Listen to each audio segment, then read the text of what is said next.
Chapter 1. The Impossible Crime. It was in the autumn of 1894, a season when London wore her habitual cloak of mist, that a singular case was first brought before my friend Sherlock Holmes. Though I had often witnessed the triumph of his remarkable powers of deduction, I confess that never before had I seen him so arrested at the very outset of an investigation. The affair began with so trivial and yet so utterly inexplicable a circumstance that even I, who had long learned to distrust appearances, could not see how it could possibly lead to the grim and weighty conclusion which followed. We were at Baker Street, the coal fire burning low against the gray afternoon, when Mrs. Hudson ushered in a visitor. He was a man of middle years, clean-shaven, and of that anxious refinement which speaks of long education and careful breeding. His manner betrayed a restlessness that contrasted sharply with his otherwise dignified bearing. "You are Mr. Sherlock Holmes?" he inquired after a brief bow. "My friend," Holmes returned, indicating a chair. "You bring with you a problem which has already cost you 2 nights' sleep, if I am not mistaken. Pray, be seated. This is Dr. Watson, who is good enough to assist me from time to time." The gentleman started in surprise. "You are quite right, Mr. Holmes. Indeed, I have scarcely closed my eyes. The matter weighs heavily upon me. My name is Geoffrey Phelps, solicitor of the firm Phelps & Vale, of Chancery Lane." Holmes inclined his head. "And the object in question?" Mr. Phelps drew from the inner pocket of his coat a sealed envelope. He placed it upon the table with reverent care, as though handling some delicate relic. "This," he said, "is the source of my distress." The envelope, to my eyes, was an unremarkable square of heavy cream paper, the seal unbroken, its edges slightly frayed. Yet the moment Holmes's keen gaze fell upon it, I saw his whole frame stiffen with interest. He lifted it delicately between his long fingers, holding it close to the light. "Tell me, Mr. Phelps," he said quietly, "how long have you had this envelope in your possession?" "Since Tuesday last. But the true puzzle, Mr. Holmes, lies not in how long I have held it, but in how long it has already existed. That envelope, sir, was placed in the custody of my firm in 1844. It has lain in our records for 50 years. And yet," his voice dropped to a whisper, "it has not aged a day." I confess that I started forward in astonishment. Holmes, however, merely arched one eyebrow. "You assert," said he, "that for half a century this envelope has been preserved in your firm's keeping, and that it remains precisely as on the day it was sealed." "Exactly so. The ink of the address, the crispness of the paper, even the impression of the wax seal, all as though it had been written yesterday. I would scarcely have believed it myself had I not compared it with the original docket from 1844. Our ledgers record it perfectly, and yet the object defies time itself." Holmes placed the envelope flat upon the table, examining every crease. "Who entrusted it to your firm?"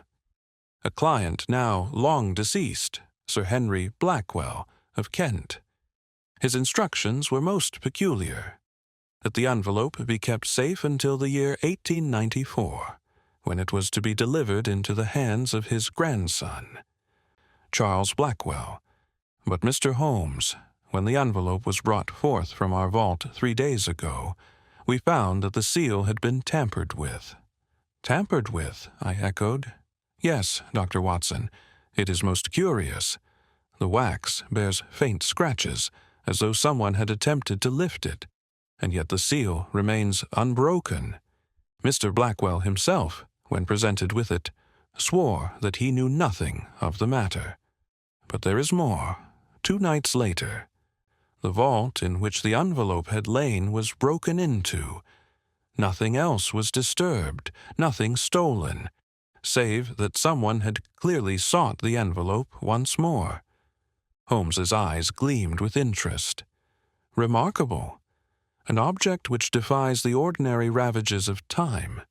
A seal disturbed yet intact, and a burglary directed at nothing else. Pray, what does Mr. Charles Blackwell say to all this?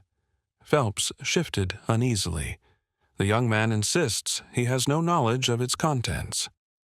He seemed as astonished as myself. But, Mr. Holmes, I fear the truth may be darker than he admits. I beg of you, investigate the matter before worse befalls. I cannot explain why, but I am convinced that grave danger surrounds this simple envelope. Holmes rose and paced the room, his hands behind his back. Mr. Phelps, the world is full of trifles which, when properly examined, prove to be matters of the utmost consequence. Your case has all the earmarks of such an affair. Watson, I think we shall call at Chancery Lane this evening. He turned suddenly, fixing our visitor with that piercing gaze I knew so well. One question more, Mr. Phelps. You have handled this envelope yourself, have you not? Yes, certainly. Then you will forgive my asking.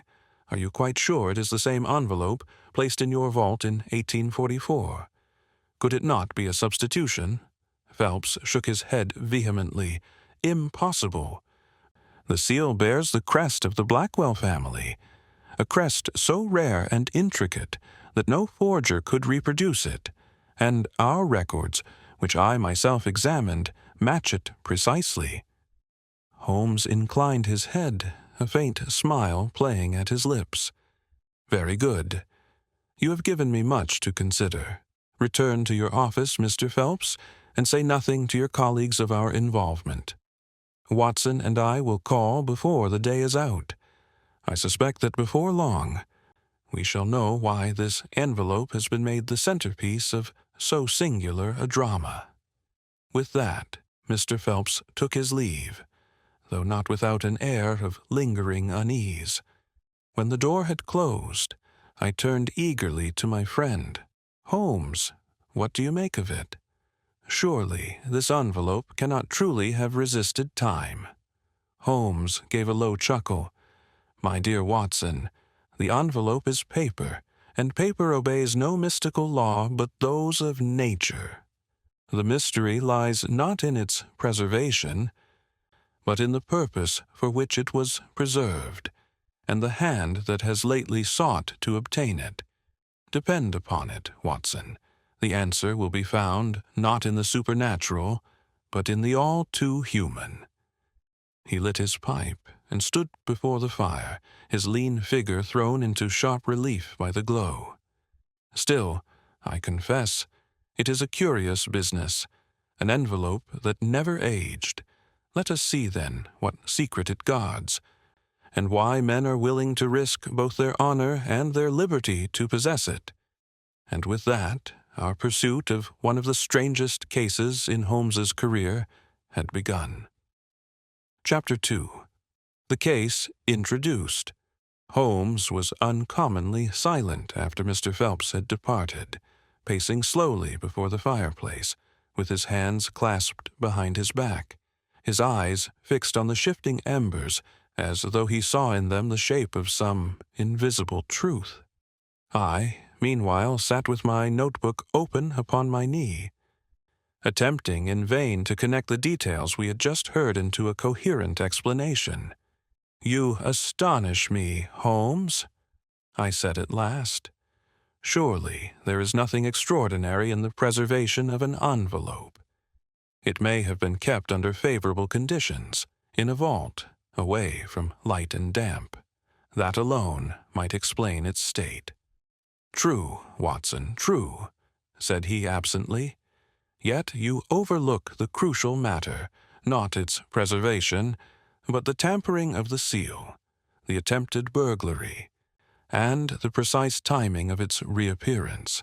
50 years of obscurity, and then suddenly it becomes the focus of desperate attention. "No, my dear fellow, the mystery does not lie in the envelope's survival, but in its sudden importance." He turned abruptly to the table, where the object still lay. Taking up his magnifying lens, he examined the seal minutely. "See here, Watson. A crest of the Blackwell family, as Phelps observed. Note the depth of the impression, unusually sharp, indicating that the seal was applied with some force. And yet, look closer. Do you perceive these minute striations along the edges?" I bent over, but could see nothing save a faint irregularity in the wax. "They are the telltale marks," Holmes continued, "of a blade delicately inserted to lift the seal. Whoever attempted it had considerable skill, for the crest remains intact. It is the work of no common burglar, but of someone determined, patient, and highly practiced." "Then you believe it has been opened?" I exclaimed. "Unquestionably, and closed again so as to escape ordinary detection. The envelope, therefore, no longer holds its original secret, or if it does, it is because the intruder found it expedient to replace the contents. That, Watson, is the first and most crucial point." I felt a chill run down my spine. "And the burglary of the vault?" Holmes gave a thin smile. "Merely the sequel to the first attempt. The intruder, dissatisfied with what he had achieved, sought to repeat the experiment, or perhaps to secure the envelope outright before its delivery. But he was too late. Mr. Phelps had already taken it into his own keeping. He tossed the lens aside and leaned against the mantel. "Watson, the world is full of coincidences. But when two or three conspire together, we must suspect design. Why should an envelope, sealed in 1844, suddenly become the target of so determined an effort in 1894, precisely the year named for its opening? That is the question we must answer." Before I could respond, there came a sharp rap upon the door, and Mrs. Hudson entered, bearing a telegram. Holmes tore it open, his eyes flashing as he read. "It is from Lestrade," he said. "He begs my immediate presence in Chancery Lane, for there has been another disturbance connected with the Blackwell vault. Watson, put on your coat at once. It seems our affair is quickening." Within the half-hour we were driving through the mist-shrouded streets, the rattle of the hansom blending with the ceaseless din of the city. Lestrade met us at the entrance to Phelps and Vale, his narrow face more pinched than usual, his manner brisk and businesslike. "I thought you'd want to see this, Mr. Holmes," he said without preamble. "Another attempt at the vault, though this time they gained nothing. The watchman scared them off. But it shows someone is determined to have that envelope, and I'll wager my pension it isn't for the sake of its paper." Holmes merely inclined his head. "You are quite right, Lestrade. Pray, let us examine the scene." He led us below to the strong room, though the iron door bore fresh scratches and the lock showed signs of rough usage. The interior was undisturbed. Only the empty space where the envelope had lain seemed to bear a silent significance. "2 attempts within as many days," Holmes murmured, running his fingers over the marks, "and each foiled. Our adversary grows desperate." Phelps, pale and anxious, met us in the corridor. "Thank heaven you are here, Mr. Holmes. I fear for the safety of Mr. Blackwell himself. If the envelope be so fiercely desired, might they not turn upon him next?" Holmes regarded him keenly. "A sensible fear, Mr. Phelps. Tell me, where's Mr. Blackwell now?" "At my home in Bloomsbury. I insisted he remain under my care until this matter is resolved." Holmes's eyes gleamed. "Excellent. Watson, We shall pay him a visit this very evening. I would speak with the heir of Sir Henry Blackwell, and judge for myself whether he is as ignorant of the envelope's secret as he professes." We returned to Baker Street, but briefly, Holmes taking little more than a cup of coffee before we set out again. As we drove through the darkening streets, I could not suppress a sense of unease. The case, though still shrouded in uncertainty, carried with it an atmosphere of menace, as though we trod upon ground carefully prepared for us by unseen hands. Holmes, for his part, was unusually quiet, his sharp profile silhouetted against the lamplight. At last he spoke. "Watson, do you recall Sir Henry Blackwell?" "The name is familiar," I admitted, though I cannot place it. "A man of eccentric habits, much given to secrecy. He was reputed to have dabbled in certain political intrigues in his youth. If memory serves, he had dealings upon the continent, not all of which would have borne the scrutiny of the Foreign Office. It is possible that the contents of that envelope pertain less to family matters than to affairs of state." "Then we may be dealing with espionage?" I asked, startled. Holmes's eyes glinted. "Perhaps, or perhaps with something even subtler. But let us not anticipate. Tonight, we meet the grandson. Then, my dear Watson, I fancy we may begin to glimpse the shape of this curious business." The cab drew up at a handsome but modest residence in Bloomsbury, its lamps casting long shadows across the street. As Holmes rapped upon the door, I felt with sudden clarity that we were on the threshold not merely of a drawing-room interview, but of an adventure whose full extent neither of us could yet foresee. Chapter 3. The First Clues. The Servant Who Admitted Us to Mr. Geoffrey Phelps's Bloomsbury residence ushered us into a well-furnished drawing-room, where a young man rose at our entrance. He was tall and slender, with the pale, fine features of one accustomed more to study than to robust exercise. His manner was courteous, yet I could not but observe the tremor in his hand as he extended it in greeting. "Mr. Sherlock Holmes?" he asked, his voice betraying nervousness. Holmes inclined his head. "And this is my friend, Dr. Watson. You must be Mr. Charles Blackwell." "Indeed. I have been expecting you. Mr. Phelps has spoken much of your powers. He believes you may resolve this strange affair." Holmes gave a slight smile. "That will depend less upon me, sir, than upon the evidence. Pray, be seated. I would ask you some questions." We all took our places about the fire, Holmes leaning slightly forward, his keen eyes fixed upon the young man. "You received the envelope 3 days ago?" "Yes." "And you had never seen it before that day?" "Never." "You are certain of that?" Blackwell colored slightly. "As certain as a man may be. My grandfather died before I was born.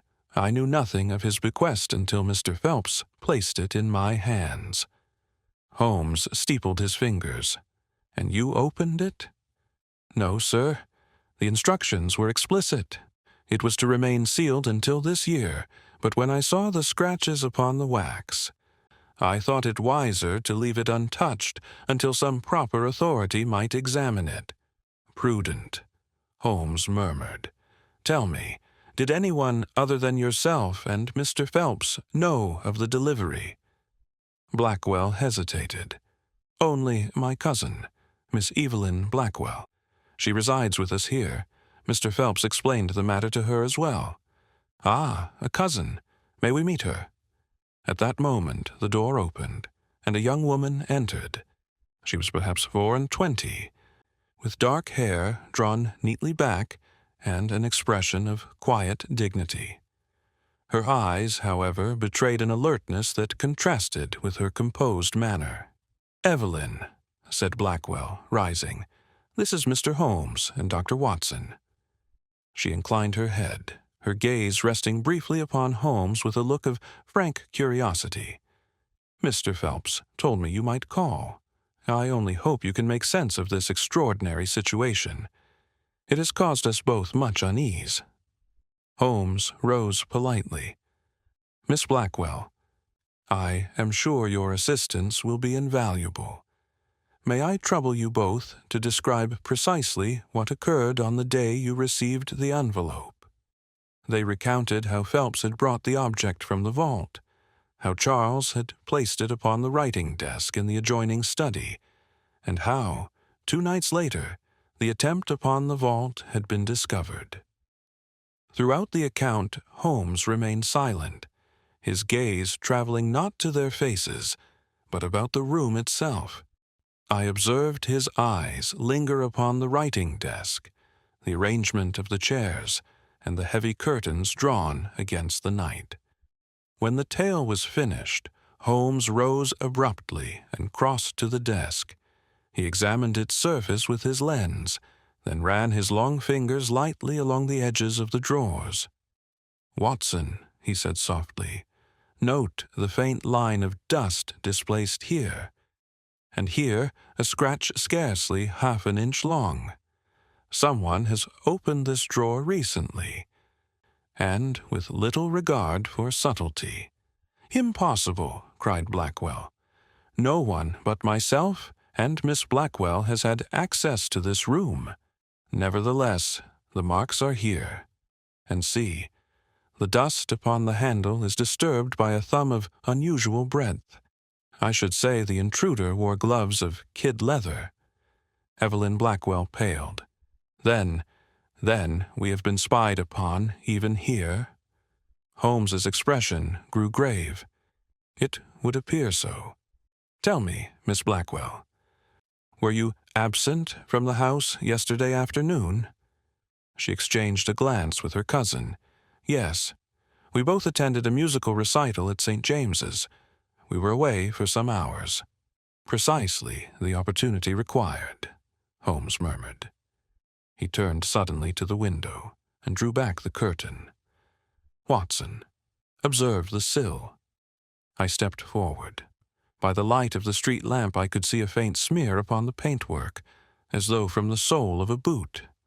"A clumsy entry," Holmes remarked. "And yet, remarkably daring in a busy quarter of London." He replaced the curtain and faced our hosts. "It seems, Mr. Blackwell, that the enemy we face is both determined and resourceful."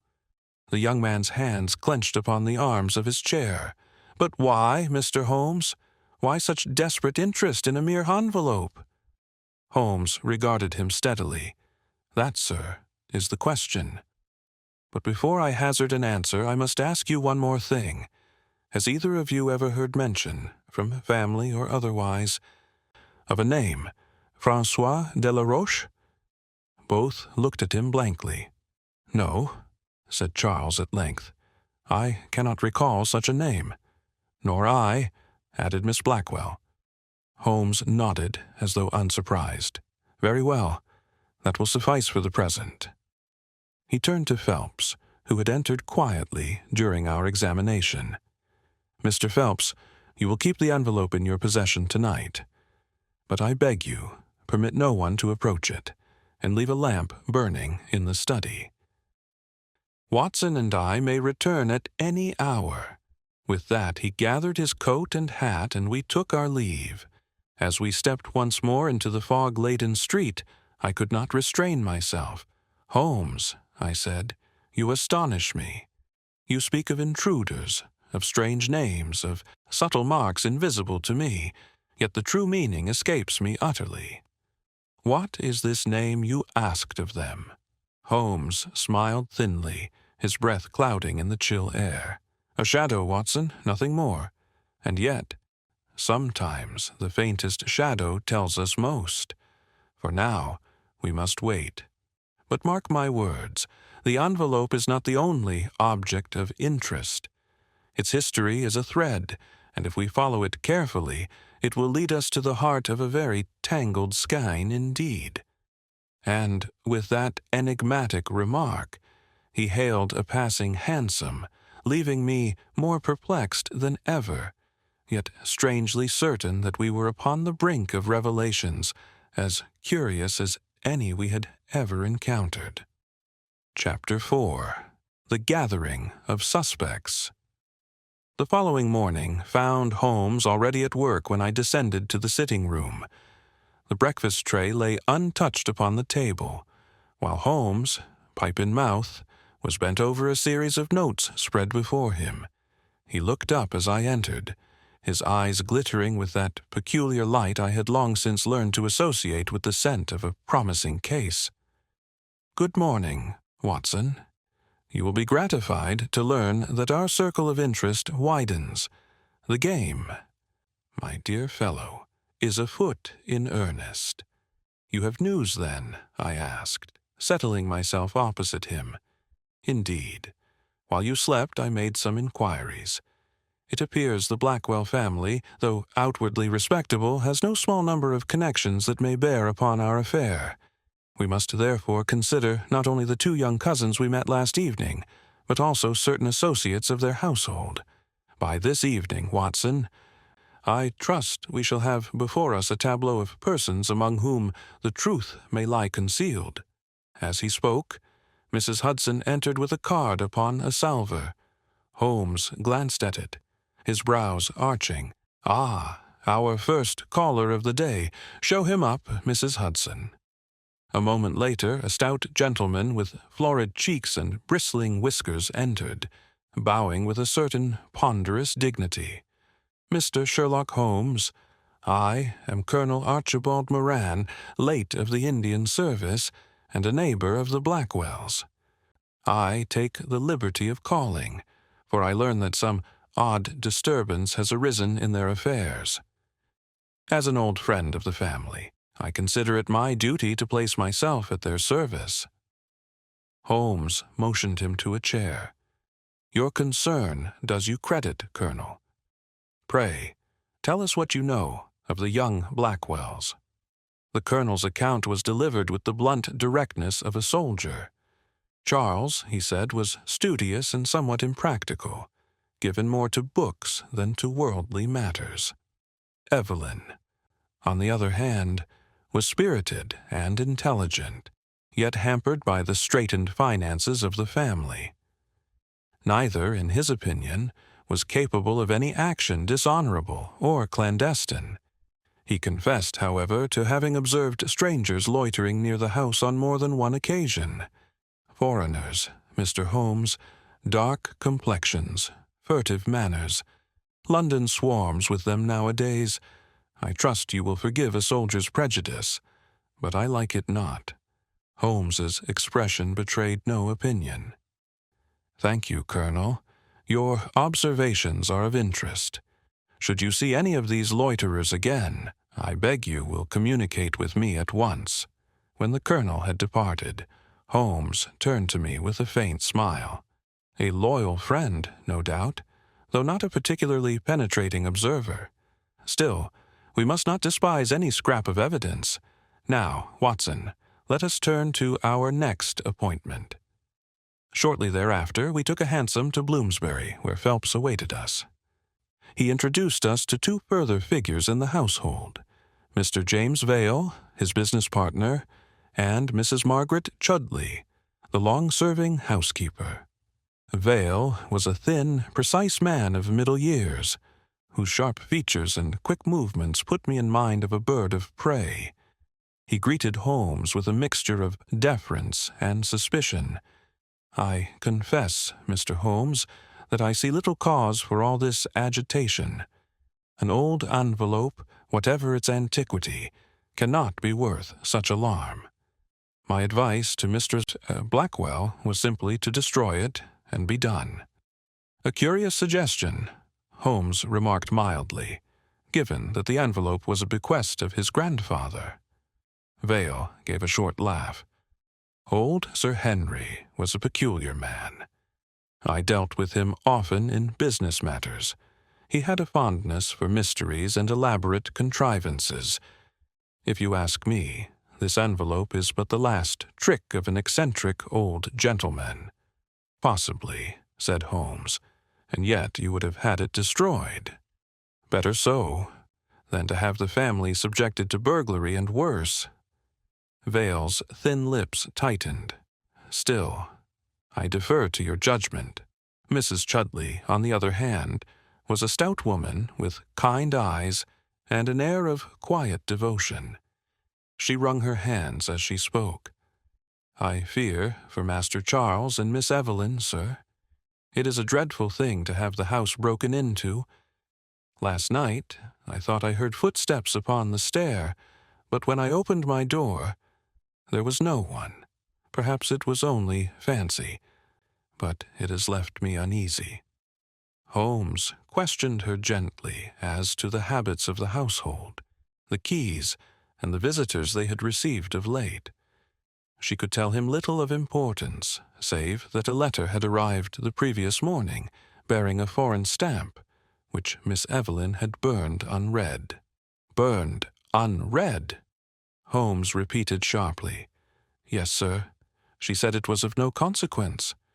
I begged her to show it to Master Charles, but she insisted it was nothing." Holmes's eyes gleamed. "Very good, Mrs. Chudley. You have been most helpful." When she had withdrawn, Phelps looked at us in some agitation. "Mr. Holmes, do you suspect Miss Evelyn of concealment?" Holmes rose, his gaze distant.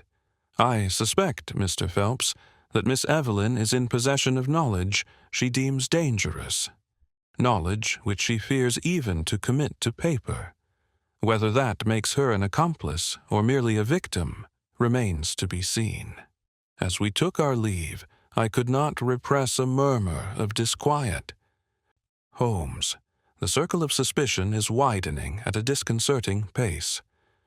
Whom are we truly to suspect? The neighbor, the business partner, the housekeeper, or Miss Blackwell herself?" Holmes hailed a cab, his features unreadable. "Patience, Watson. Each has placed a card upon the table. We need only discover which card belongs to the master hand. For now, let us observe and wait. The truth, I fancy, will soon compel itself to the surface." As the hansom rattled away from Bloomsbury, I could not shake the impression that unseen eyes followed us through the mist, and that the simple envelope lying under Phelps's watchful care was the pivot upon which hung a secret vast and perilous beyond our imagining. Chapter 5. The first suspects. The morning after our visit to Bloomsbury, Holmes received a hasty summons from Inspector Lestrade, who requested our immediate presence at Scotland Yard. We found him in his small office, his usually sharp features set in an expression of self-satisfaction. "Well, Mr. Holmes," Lestrade said, rubbing his hands, "I believe this little mystery may be closer to a solution than you supposed. We've made an arrest." Holmes sank into a chair, his eyes half closed. "Indeed, Lestrade. And upon whom has your net fallen this time?" "A fellow by the name of Henri Duval, Frenchman, no fixed address. Picked up early this morning, loitering near Chancery Lane. When challenged, he ran, which of course increased our suspicions. Upon search, we discovered a thin-bladed knife, ideal for prizing wax seals, and a scrap of paper bearing the address of Mr. Phelps's firm. I think you'll admit, Mr. Holmes, the evidence is tolerably clear." Holmes opened his eyes and regarded Lestrade with the faintest glimmer of amusement. "And does this Duval confess?" Lestrade coughed. "Not yet, but we'll have it out of him. He pretends to speak little English, but we'll find an interpreter. It's only a matter of time." Holmes leaned forward, his long fingers drumming lightly upon his knee. "I should like to see him." Within minutes we were led to the cells below, where a man of wiry build and dark hair sat upon a bench. His clothing was worn but of decent cut, his eyes quick and wary. He glanced up as we entered, and I fancied there was more intelligence in that swift gaze than Lestrade had given him credit for. Holmes addressed him in fluent French. "Your name is Henri Duval." The man inclined his head warily. "You were arrested this morning near Chancery Lane. What brought you there?" "I was looking for work," Duval replied, his voice low and steady. "I am a clerk, monsieur, or I was, before misfortune drove me from Paris. And this knife they found upon you?" "For cutting bread, monsieur, nothing more. In London, one must be prepared." Holmes examined him for a long moment, then turned abruptly to Lestrade.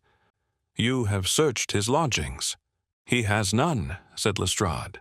"A vagrant, I tell you." Holmes's eyes gleamed. "So, a knife suitable for bread, and an address scrawled upon a scrap of paper. Tell me, Lestrade, is it written in his hand?" Lestrade hesitated. "Well, no. More likely given to him." "Just so." Holmes rose, his coat swirling about him. "Watson, we have seen enough. Lestrade, I congratulate you upon your energy, though I fear you are once again the victim of appearances." As we emerged into the yard, I could restrain myself no longer. "Holmes, do you mean to say you believe the man innocent?" Holmes gave a dry chuckle. "My dear Watson, he is as innocent as yourself. Observe. His cuffs bore the faint traces of typewriter ribbon, a clerk's mark indeed. His boots, though worn, bore the polish of continental manufacture, with heels quite unsuited for climbing walls." "And did you note the absence of wax upon his knife?" Lestrade, in his zeal, saw only what confirmed his theory. "But the true culprit, I fear, is made of sterner stuff." "Then why linger near Chancery Lane?" Holmes's eyes darkened. "Because he was waiting, not for the vault, but for someone connected with it. I should wager Duval is a pawn, placed there to distract the yard's attention. And in that respect, our adversary has succeeded admirably." We returned to Baker Street in silence. Holmes busied himself with his chemical apparatus for the greater part of the afternoon, while I scribbled in my journal, striving to record the bewildering turns of the case. At length he looked up. "Watson, tonight we return to Bloomsbury. Something tells me our shadow has not yet abandoned the field, and I would see again the study where the envelope rests." The Blackwell residence appeared calm enough when we arrived at dusk. Phelps greeted us with relief, declaring that the household had been undisturbed since our last visit. Charles Blackwell sat with a volume of Milton upon his knee, though his eyes betrayed little attention to the page. Evelyn, pale but composed, worked quietly at some embroidery by the fire. Holmes's gaze, however, wandered restlessly about the room. He examined once more the writing desk, then turned to the heavy curtains. With a sudden movement he drew them back, revealing the same faint smudge upon the sill. "Still fresh," he murmured. "Watson, our nocturnal visitor is persistent." Evelyn looked up sharply. "Then we are still in danger?" Holmes gave her a steady glance. "Yes, Miss Blackwell. But danger, when understood, loses half its terror. Tell me, who besides yourselves has knowledge of the envelope's existence?" She hesitated. "No one, save perhaps Mr. Vail. He seemed unduly curious when Mr. Phelps first spoke of it." Holmes's eyes narrowed. Curious indeed. And yet he advised its destruction. A contradiction, Watson, always a fruitful field of inquiry. At that moment a knock sounded at the door. The maid entered bearing a note upon a tray. Evelyn took it up, glanced at the seal, and gave a slight start. "It is addressed to me," she said, her voice unsteady. "From I cannot say. The handwriting is strange." Holmes held out his hand. "Permit me." He examined the missive closely. The paper was foreign, the seal a crude impression of wax. Breaking it, he read swiftly, then handed it to me. The message contained but a single line: "Return the envelope, and no harm will come to you." The room fell silent. Charles sprang to his feet. "This is monstrous! We must take it to the police at once." Holmes, however, folded the note calmly. "On the contrary, Mr. Blackwell, we must do nothing, at least not yet. To rush to the yard would be to alarm our quarry. No, Watson, we shall play a different game. Tonight, we shall watch and wait." His eyes gleamed with a fierce light. "The hand that penned this note is closer than they suppose, and before another day dawns, I hope to show them that their warning has come too late." Chapter 6. The Secret Clue. That evening we remained in the Blackwell residence, Holmes positioning himself near the study window while I kept my post by the hearth. Charles Blackwell paced restlessly while his cousin attempted to continue her embroidery, though her trembling fingers betrayed the strain she was under. For an hour all was still, save for the ticking of the long case clock and the crackle of the fire. At last Holmes straightened, his sharp profile outlined against the lamplight. "Watson," he said softly, "observe the seal of that note once more." I drew the missive from my pocket and examined the blob of wax. "What of it, Holmes? It is clumsy enough, though I cannot say what makes it peculiar." Holmes took it delicately between his fingers. Peculiar, indeed. The wax is not the common red or black, but a faded violet. More to the point, the impression is of a fob watch key, not a signet. Who, I ask you, carries such a thing save a man of the old school, and one with an eye for detail? Evelyn looked up, startled. "Do you mean you know the writer?" "Not yet, Miss Blackwell. But consider, the hand that penned this note is well practiced, though the writer has taken pains to feign awkwardness. Look at the spacing, precise, as one accustomed to ledgers and accounts. Combine that with the watch key seal, and we have the portrait of a meticulous clerk or businessman, rather than a vagabond such as Duval." "Mr. Vale," I whispered involuntarily. Holmes's lips curved in the faintest smile.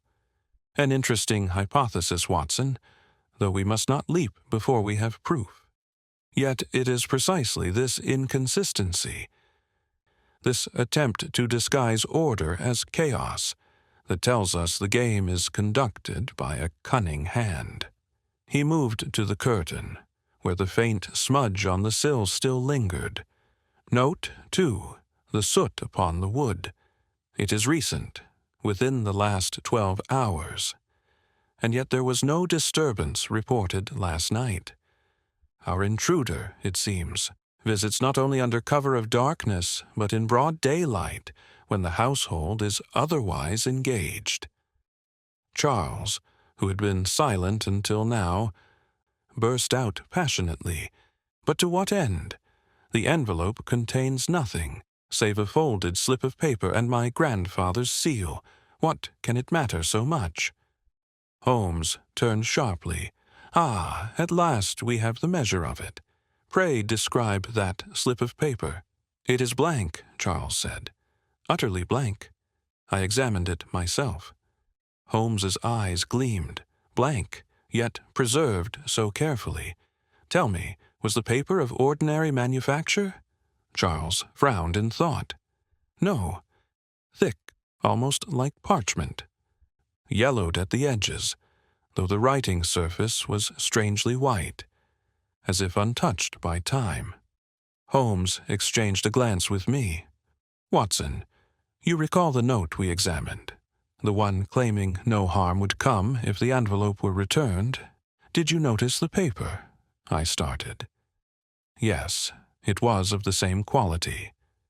"Precisely, a match. And here, Watson, lies the crux of the matter. The envelope itself is of little consequence. The paper it guards, however, is another matter. Paper that does not age, or appears not to. Do you not find it singular? I felt a chill despite the warmth of the fire. But surely that is impossible, Holmes. Not impossible, Watson, merely uncommon. There are certain chemical treatments known, though rare, which can arrest the natural decay of parchment. A curiosity to most, but to certain minds, an opportunity for forgery of the highest order. Imagine, if you will, a deed or will, freshly written yet appearing centuries old.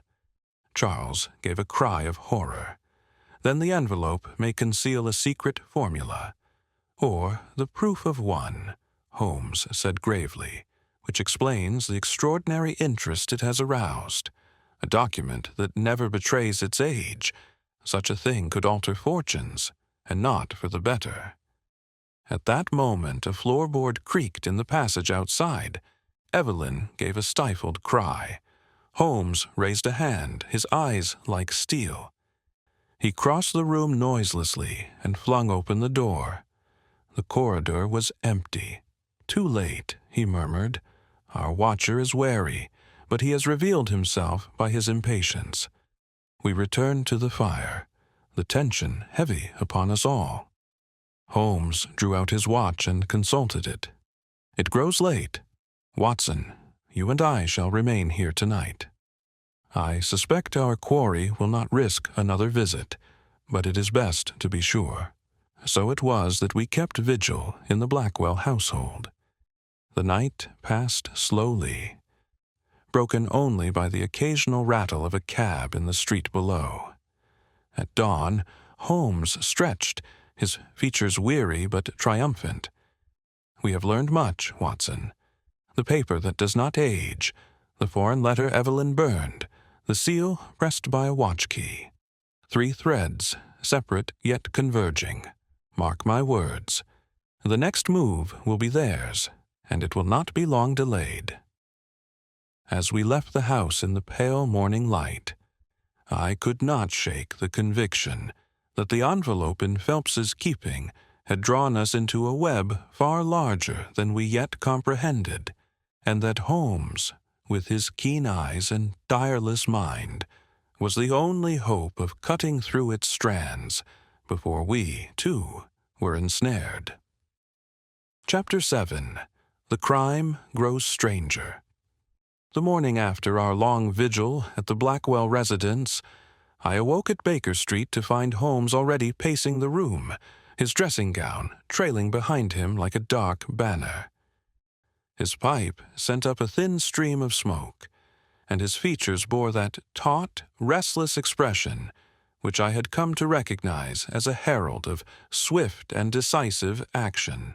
"Watson," he said abruptly, "the net is tightening. Our adversary is clever, but haste has betrayed him. Events are moving more quickly than I anticipated." I rubbed my eyes. "You have news?" "Indeed. While you slept, a message was brought by hand. Read it." He thrust a folded slip of paper into my hands. The handwriting was the same careful, feigned awkwardness we had observed the previous night. The words chilled me. "The envelope is not safe where you have left it. It must be returned to its rightful place before another night has passed, or there will be consequences." I looked up sharply. "Holmes, this means they know it remains in Phelps's care." "Just so," Holmes said, "and more. They believe we have not yet discovered the true significance of its contents. A dangerous assumption, but one we may turn to our advantage." Before I could reply, a knock came at the door. Mrs. Hudson entered, visibly agitated. "A gentleman is here to see you, Mr. Holmes. He seems most distressed." Our visitor proved to be none other than James Vale, the Blackwell's business partner. His usually neat appearance was disheveled, his eyes bloodshot from lack of sleep. "Mr. Holmes," he cried as he entered, "something dreadful has occurred." Last night I returned late to my chambers and found them ransacked. My desk was broken open, my papers strewn everywhere. Nothing of value seems missing save a small packet of correspondence relating to Sir Henry Blackwell's affairs. Holmes motioned him to a chair, his gaze unreadable. "Describe this packet, Mr. Vale." It contained only some letters from Sir Henry to myself of no great importance. Yet whoever searched my rooms seemed to believe otherwise. Vale's thin hands twisted nervously together. "I thought it my duty to inform you at once." Holmes regarded him keenly. "And had you mentioned to anyone that such a packet existed?" "No one," Vale exclaimed. "It was locked away securely. How they knew, I cannot say." Holmes asked a few more pointed questions, then dismissed him. When the door had closed, I turned to my companion in perplexity. "You suspect him?" I asked. Holmes shook his head slowly. "Not suspect, yet. But note the significance, Watson. Our adversary ransacks Vale's chambers in search of something connected with Sir Henry. That proves two things. First, that the enemy's knowledge of Sir Henry's affairs is more complete than the Blackwells supposed. And second, that Vale himself is either the target of suspicion or complicit in the search. The difficulty lies in discerning which." Before I could reply, another knock sounded. This time it was Inspector Lestrade, his expression grim. "Holmes, I've bad news. Duval, the Frenchman we had in custody. He's escaped." "Escaped?" Holmes repeated sharply. "Yes. The constable left to guard him swears he turned his back but a moment. When he looked again, the cell was empty. There's no trace of how the man got out." Holmes's eyes gleamed. "Remarkable! A vanishing prisoner, a ransacked set of chambers, and an envelope that defies the touch of time. Truly, Watson, our adversary is playing for high stakes." Lestrade bristled. "You may scoff, Mr. Holmes, but I'll wager Duval had help from within. We're questioning every man on duty last night." "Do so, by all means," Holmes said calmly. "But remember, the Frenchman was never our true quarry. His disappearance serves only to deepen the fog." When Lestrade had departed, Holmes returned to pacing. I could see the case was pressing upon him with unusual force. At last he paused before the window. Gazing out at the gray London streets, "Watson, the pattern becomes clearer. Our opponent is no mere thief. He is a strategist, one who plants distractions as carefully as he steals documents. Duval's arrest, the ransacking of Vale's chambers, all to misdirect us from the heart of the matter." "And that is the envelope?" I asked. Holmes turned, his eyes bright. "Yes, but not for the envelope itself. It is the knowledge it represents. I begin to suspect that Sir Henry's curious bequest was not accidental. He left it knowing it would one day draw forth the very forces now arrayed against us." A shiver passed over me. "But Holmes, why? To what end?" Holmes smiled thinly. "That, my dear Watson, is the question we must answer before our adversary grows bold enough to claim the prize outright. Tonight, I propose a new experiment, one which may provoke a decisive move." I could not persuade him to explain further. He spent the remainder of the day in silent concentration, occasionally making notations in his commonplace book, and once dispatching a telegram. By evening, his mood had grown taut with suppressed excitement. "Watson," he said as we prepared to leave for Bloomsbury once more, "steel yourself. Before this night ends, we may find ourselves face to face with the mind that directs this whole affair." And so, with hearts heavy and senses strained, we returned to the Blackwell residence, where the pale lamplight glimmered through the mist and where the envelope, still under guard, awaited the next move in a game that seemed each hour to grow stranger, darker, and infinitely more perilous. Chapter 8. Holmes Tests a Theory. The Blackwell residence was cloaked in a misty gloom when we arrived that evening, the lamps along the street flickering uncertainly in the fog. Holmes's face was set in the keen, hawk-like expression I had come to know as a prelude to decisive action. Inside, we found Evelyn pale and restless, her cousin Charles pacing the floor in agitation. Mr. Vale had also arrived, claiming he wished to lend his presence for reassurance.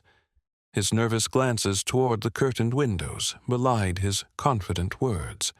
Holmes accepted their greetings with a polite bow, then moved without preamble to the study table, where the envelope lay within a small locked case, placed there at Holmes's insistence the night before. "Tonight," Holmes said quietly, "we shall do what our adversary least expects. We shall allow him to come within reach of his prize." Charles stopped short. "Surely you do not mean—" "Patience, Mr. Blackwell," Holmes interrupted.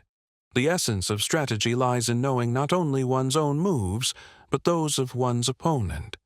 To catch our adversary, we must first tempt him." He produced from his pocket an envelope of identical size and age, its surface carefully scuffed and yellowed. "This," he explained, "contains nothing more than blank parchment. The genuine article I have already dispatched to a place of safety." Evelyn gave a gasp. "Then the case here is a decoy?" "Precisely," said Holmes. "Our visitor, believing himself triumphant, will reveal his method. And once we know his method, the man himself will not be far behind." As the hour grew late, Holmes arranged us with quiet authority. Charles was stationed in the drawing room, where he might overhear any approach from the hall.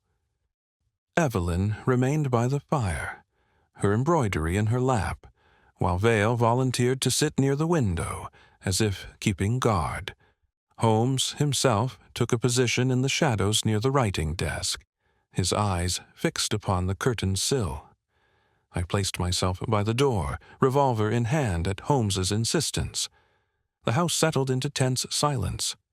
For nearly an hour, nothing stirred save the ticking of the clock. Then, faint as a whisper, I heard it, the creak of the same floorboard we had noticed the night before. Evelyn's needle stilled in midair. Vale leaned forward, his hands gripping the arms of his chair. Holmes did not move, but I saw his eyes glint. Slowly, with agonizing caution, the curtain shifted. A gloved hand appeared at the edge of the sill, groping toward the latch. Vale gave a strangled sound, but Holmes's raised finger stilled him. The hand pressed inward. The latch lifted with scarcely a sound. Inch by inch, the window opened. Then, with a suddenness that made Evelyn cry out, the intruder stepped inside. He was cloaked and masked, his movements swift yet calculated.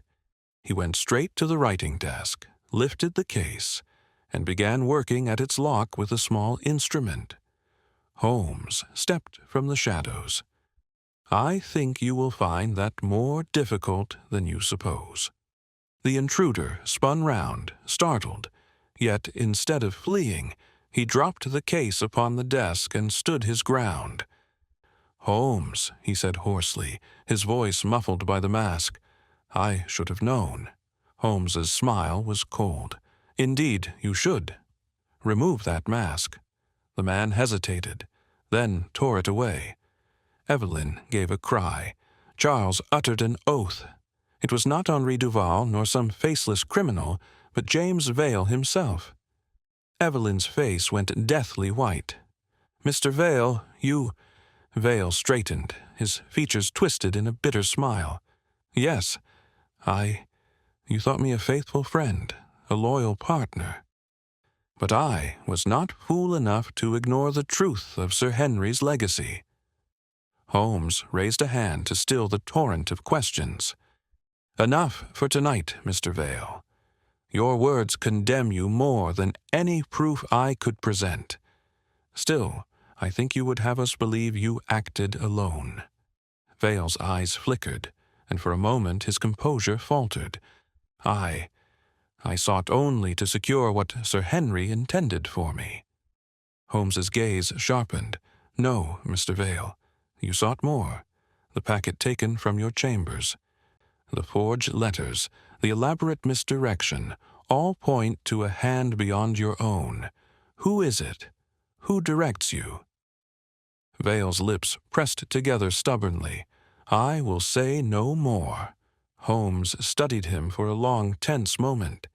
Then, to my astonishment, he stepped back. So be it. Take him, Watson. Lestrade shall have him before the night is out. But as I advanced, Holmes suddenly leaned close to the case on the desk. Curious, he murmured. The dust upon the lock has been brushed away, yet Vale had no time to clean it. That suggests— He broke off sharply, his eyes flashing with sudden intensity. Watson, we are not done here. Vale is but a pawn. The true adversary remains at large. As we escorted Vale from the house, Holmes's expression was one of grim determination. Tonight, he said, we have drawn the curtain aside, but only a little. The true hand, Watson, still waits in shadow, and tomorrow I mean to bring it into the light. Chapter 9. A second attempt. The culprit strikes again. It was nearing dawn when we finally delivered James Vale into Lestrade's care at Scotland Yard. The inspector, though inclined to congratulate himself upon the capture, could not conceal a flicker of admiration for Holmes's skill. "You've done us a service, Mr. Holmes," Lestrade declared, rubbing his hands. "A clever rogue, this Vale, though in the end no match for you. I dare say the case is all but finished." Holmes gave him a cool glance. "On the contrary, Inspector. This business has scarcely begun." Lestrade frowned. "You don't mean?" "I mean precisely what I say," Holmes cut in. "Vale is no more than a piece on the board. The mind directing these moves has yet to reveal itself. I should advise you to post double guards, for I doubt our adversary will allow Vale to remain long in your custody." We returned to Baker Street in weary silence. I longed for sleep, but Holmes showed no sign of fatigue. He sat by the fire, pipe in hand, his keen eyes glittering in the half-light. "Watson," he said at last, "mark my words. Within 24 hours the real hand behind this drama will make its play. We must be ready." His prediction proved grimly accurate. That afternoon, as I accompanied him on a call to the Blackwell residence, we found Evelyn pale and trembling, a telegram clutched in her hand. "It came not an hour ago," she whispered, pressing the paper into Holmes's fingers. He read aloud, "If the envelope is not restored to its rightful place tonight, the price will be paid in blood. Do not doubt my resolve." I felt a chill run through me. Good heavens, Holmes! A direct threat! Holmes's jaw tightened. Indeed. Our adversary grows desperate. The veil of misdirection is falling. Force will now be their weapon. Charles Blackwell, who had been standing by the window, turned upon us with blazing eyes. "We cannot submit to this. Must we live under constant menace? Mr. Holmes, you must end this madness." Holmes regarded him calmly. "That, Mr. Blackwell, is precisely my intention. Tonight, we shall see whether our adversary dares act upon his threat, and, if so, whether he reveals more than he intends."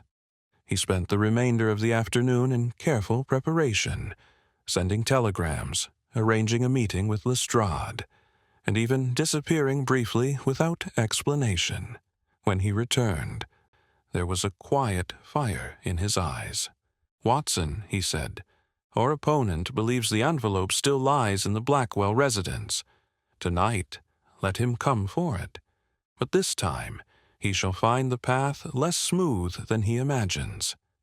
That evening, the household was once again assembled.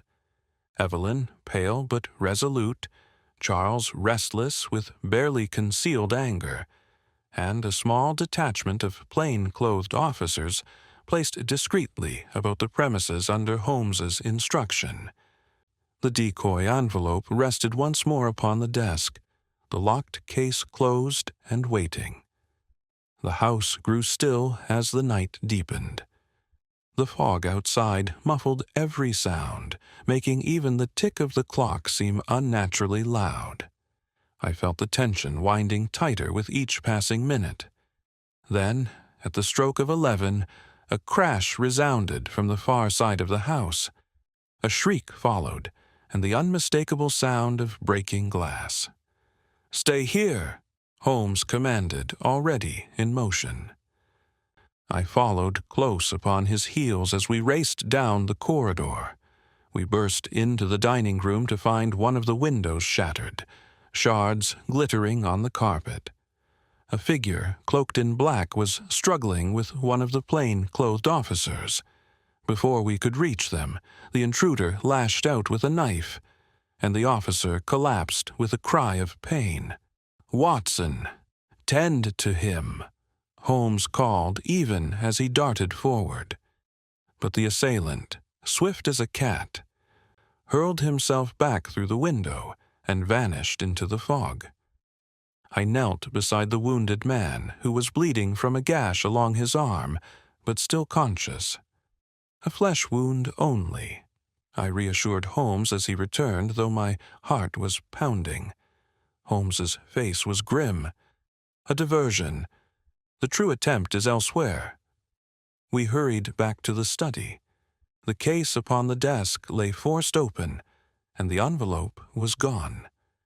Evelyn gasped, her hand flying to her mouth. Charles gave a furious cry. "They've taken it. All your precautions, Holmes, for nothing." But Holmes, far from dismayed, allowed the ghost of a smile to play across his lips.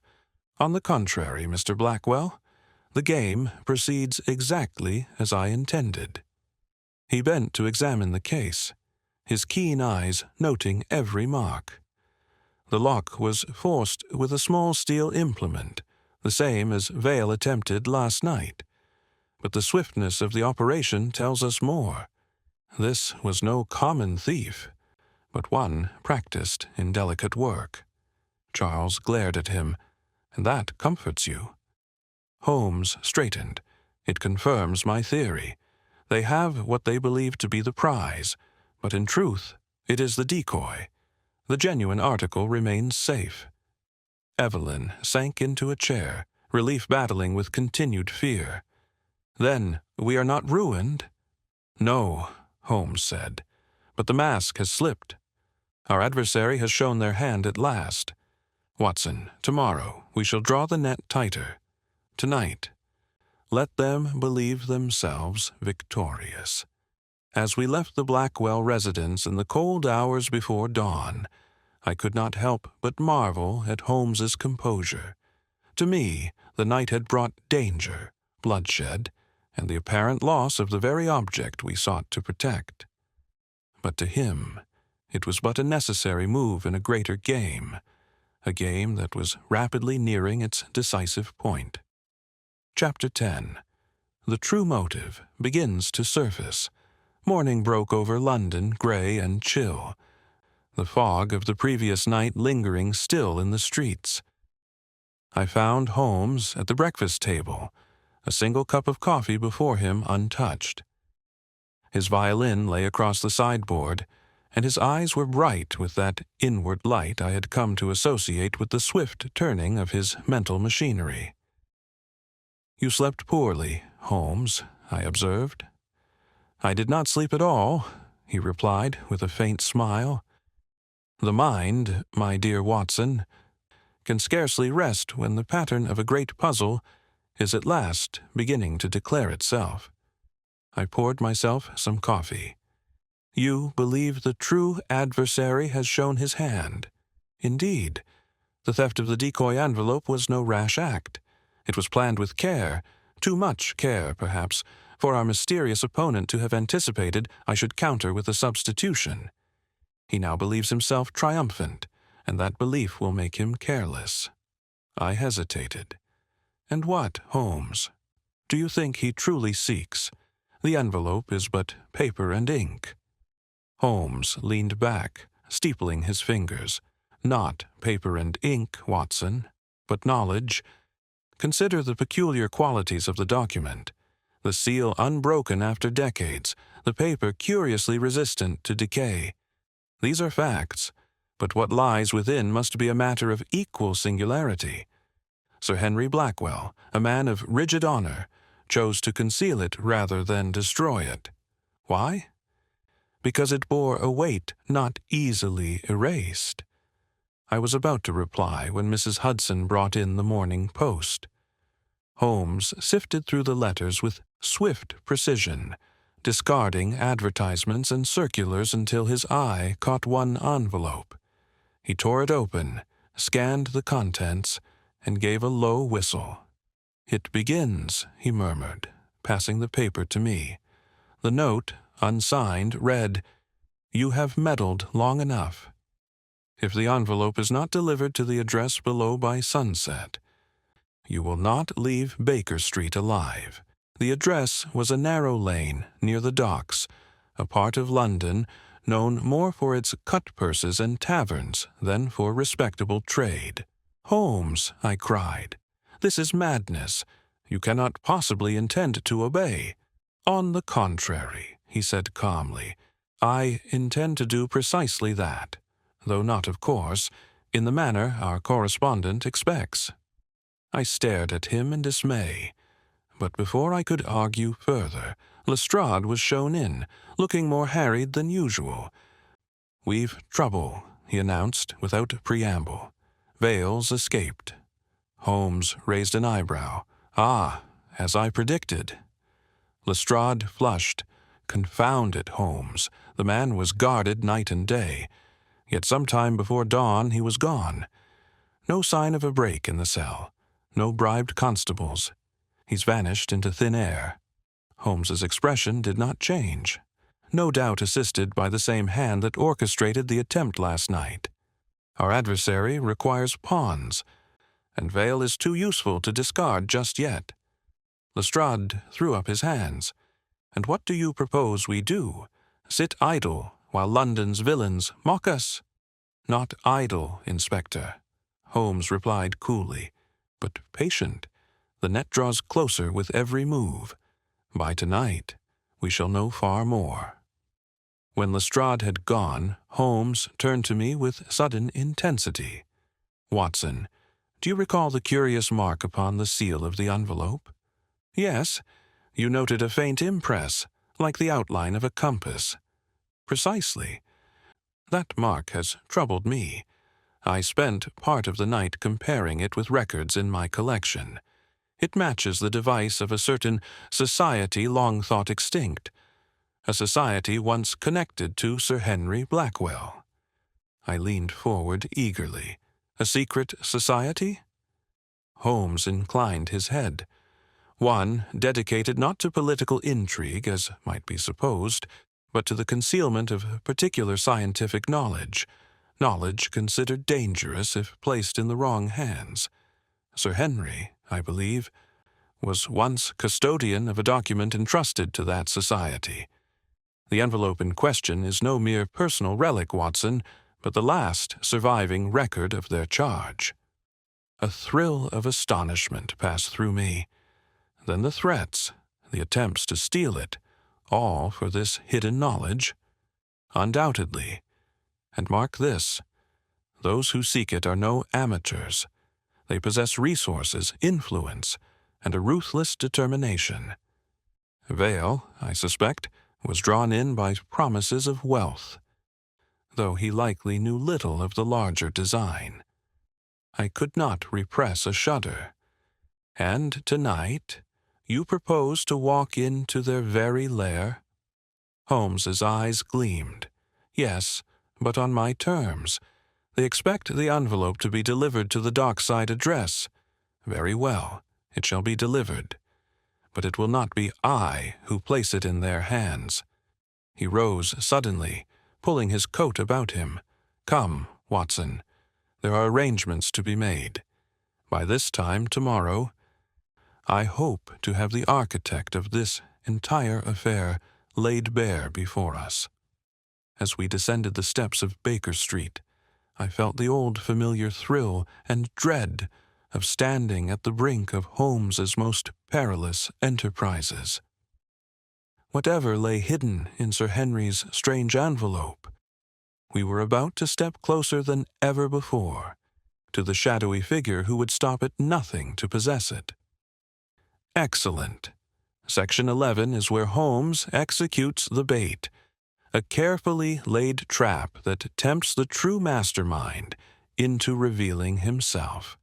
The stakes rise sharply here, with Holmes manipulating the very conditions under which the adversary believes he will succeed. Chapter 11. The Bait. Holmes' Grand Strategy.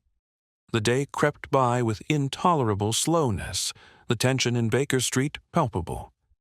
Holmes scarcely moved from his armchair, his pipe forgotten. His eyes half closed as if in a trance. Yet I knew better.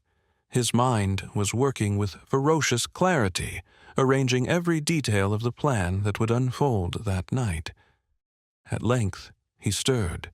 "Watson," he said quietly, "fetch the small dispatch box from the top drawer of my desk. There is something I would have you see." I did as he bade.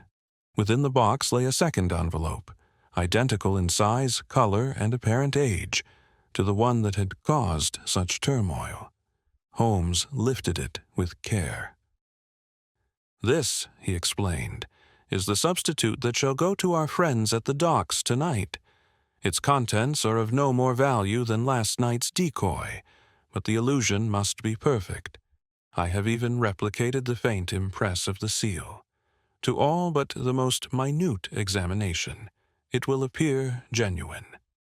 "And you mean to deliver it into their hands?" I asked, incredulous. Holmes smiled thinly. "On the contrary, I mean to allow them to believe it has been delivered. There is a difference." He glanced at the clock.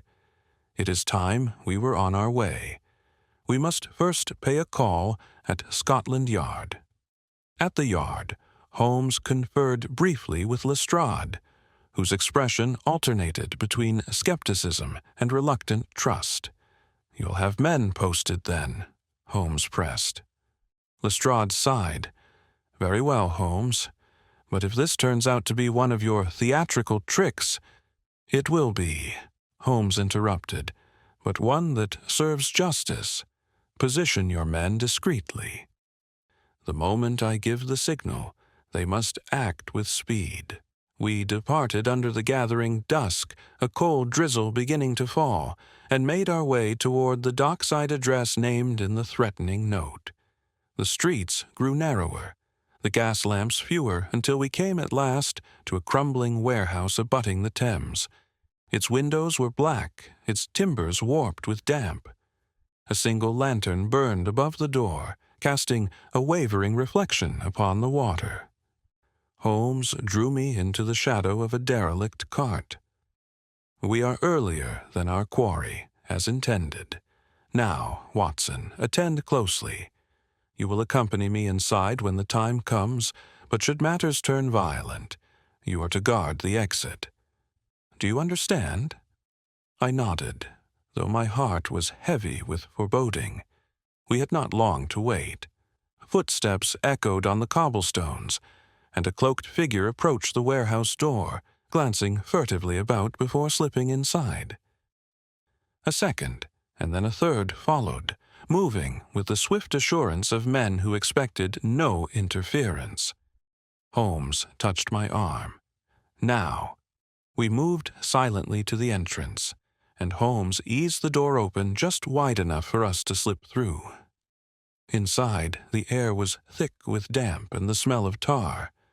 A lantern hung from a beam, casting its light over a crude table where 3 men sat. At the head, with his back half turned toward us, was a figure whose bearing spoke of authority. On the table lay the decoy envelope. "Vale," said the leader's voice, cold and deliberate, "you have redeemed yourself." I started, for there, seated nervously at the side, was James Vale himself, his face pale and drawn. "Yes, sir," Vale stammered. I did as instructed." The leader tapped the envelope with one long, gloved finger. "At last, the work of years is within reach." Holmes stepped forward, his voice ringing through the gloom. "I fear you overestimate your triumph." "Sir." The 3 men leapt to their feet. Vale uttered a cry, half fear and half relief. The leader turned slowly, and I beheld a face lean, hawk-like, and utterly without warmth. His eyes glittered with a terrible intelligence. "Sherlock Holmes," he said softly. "So the meddler comes at last." Holmes inclined his head. "You honor me with your recognition, and yet you disappoint me. I had expected a man of your reputation to display more discretion." The man gave a cold smile. "Discretion is no longer required. Tonight I hold the key to what your world fears." Holmes's gaze flickered to the envelope. "So you believe. Yet what you possess is but parchment without meaning. You see, I anticipated this meeting." At that instant a whistle pierced the air. The warehouse doors burst open and Lestrade and his men poured in, revolvers drawn.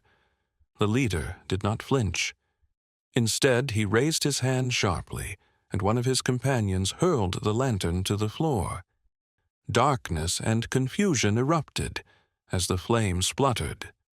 Shouts rang out, and in the melee the leader darted toward the rear of the warehouse. "Watson, the back!" Holmes cried, and we gave chase. We burst through a side door into the open air, the drizzle now a steady rain. The figure raced along the wharf, his cloak flying behind him. Twice I fired, but the mist swallowed the shots.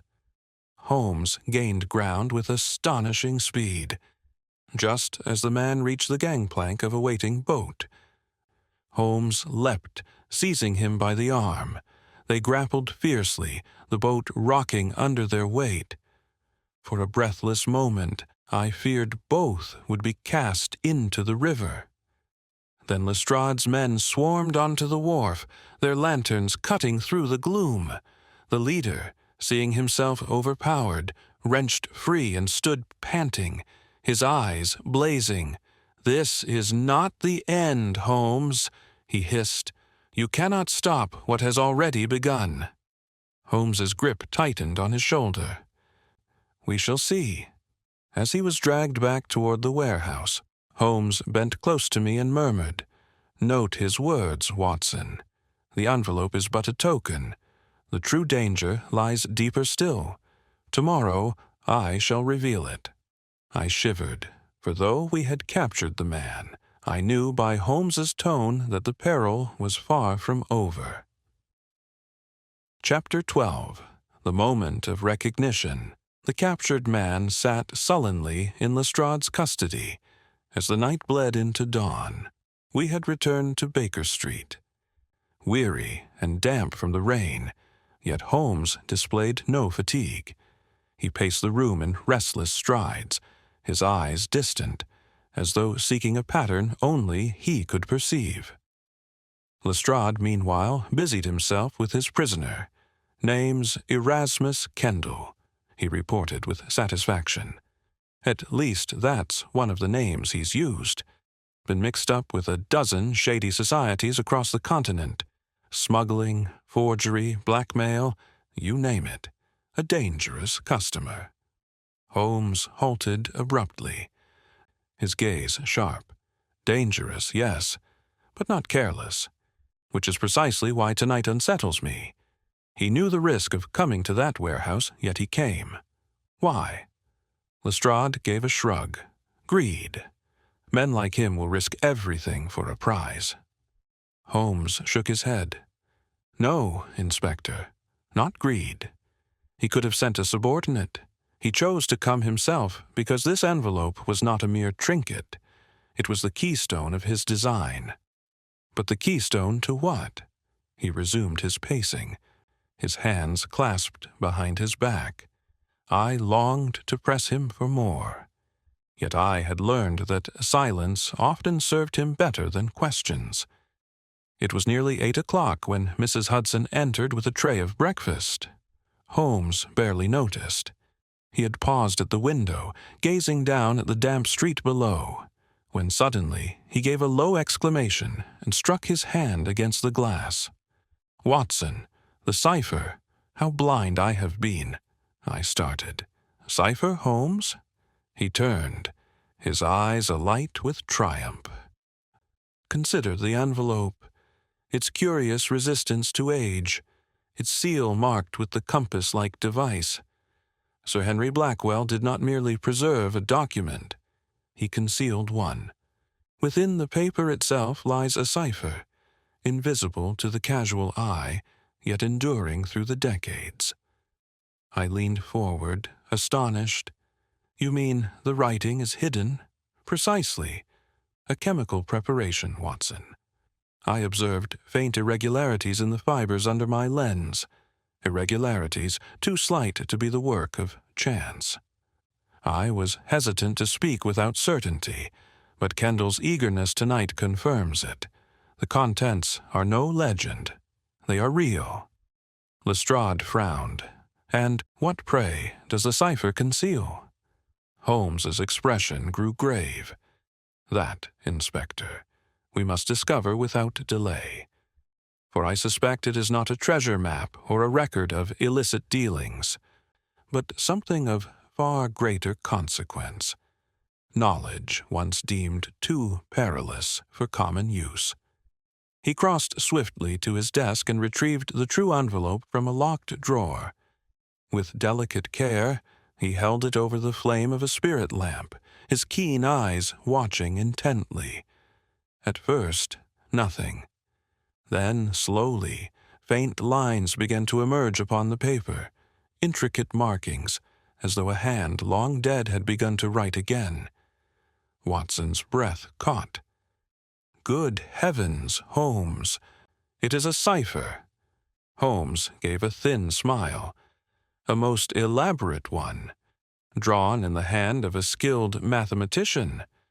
Note the symbols, the arrangement in quadrants. This is no simple code, but the work of a mind steeped in geometry and natural philosophy. Lestrade looked bewildered. So, what does it mean? Holmes studied the page, his brows knitting as the symbols grew clearer in the lamplight. At last, he exhaled softly. It is a formula, Inspector, a formula of chemical proportions, precise and dangerous. If my interpretation is correct, this cipher records the method to produce a compound of singular potency, one that could, in unscrupulous hands, alter the balance of power in Europe. I felt a chill run through me. Then Sir Henry was right to conceal it. Indeed, Holmes said gravely. He was the last custodian of a society that swore to keep such knowledge from those who would misuse it. And now, nearly half a century later, Kendall sought to seize it. Lestrade let out a low whistle. No wonder he risked everything. Holmes tapped the table with a finger. And no wonder he said, "You cannot stop what has already begun. Mark my words. Kendall is but the visible head of a larger design. There are others behind him waiting. The cipher is the key they have long sought." For a moment, silence filled the room, broken only by the crackle of the lamp. Holmes's face softened and he looked at me. "Watson, I confess I felt near despair when Kendall slipped through our fingers at the docks. Yet his capture was but a prelude. The true game lies in deciphering this, and in anticipating the next move of those who would kill to possess it. I could not suppress a shiver. "And you, Holmes? What will you do now?" He smiled faintly. "What I have always done, my dear fellow. Follow the trail where it leads. Tonight we set the bait. Tomorrow we shall spring the trap.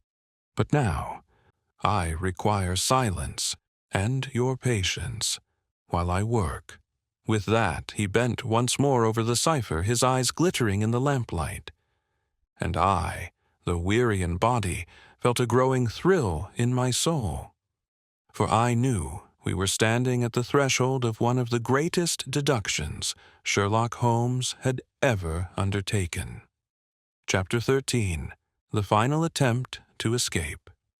The gray morning light had scarcely filtered through the curtains of Baker Street, when Holmes, still bent over the cipher, suddenly straightened with a look of grim determination.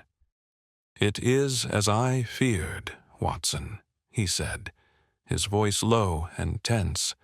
"The cipher is not merely a formula. It is a directive, a set of instructions requiring specific conditions. The envelope was meant to be opened now, in this very season, for reasons connected to the chemical process it records." I leaned forward anxiously. "And Kendall knew of this?" Holmes nodded. "He must have. It explains his urgency. But mark me, Watson, if he knew, then so did his unseen confederates, which means we have but hours before they attempt some final desperate move to seize what they believe I hold."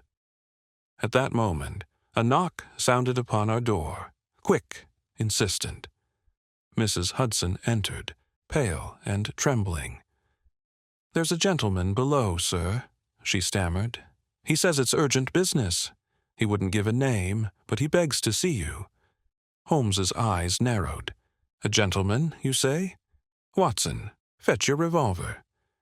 We shall receive our caller." We descended to the sitting-room, where a tall man in a rain-spotted coat awaited us. His hat shadowed his features, but there was something in his posture, taut, coiled, that set my nerves on edge. "Mr. Holmes," he said curtly, "I come at great risk. You have in your possession an envelope that is not yours to keep. Deliver it to me now, and I swear no harm shall come to you or your companion." Holmes regarded him with cool indifference. "You speak boldly for a man who withholds his name." The stranger's lips tightened. "Names are of no consequence. The document you hold belongs to my order.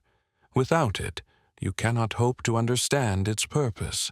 With it, you place yourself in mortal peril." Holmes leaned back in his chair. "Your order, is it? Curious that you cloak yourself in mystery, yet tremble at the thought of a single envelope. Pray, what prevents me from handing you over to Inspector Lestrade, who even now awaits my summons?" For the first time the man faltered, though only for a moment. Then, with a sudden motion, he produced a small pistol, its barrel gleaming in the dim light.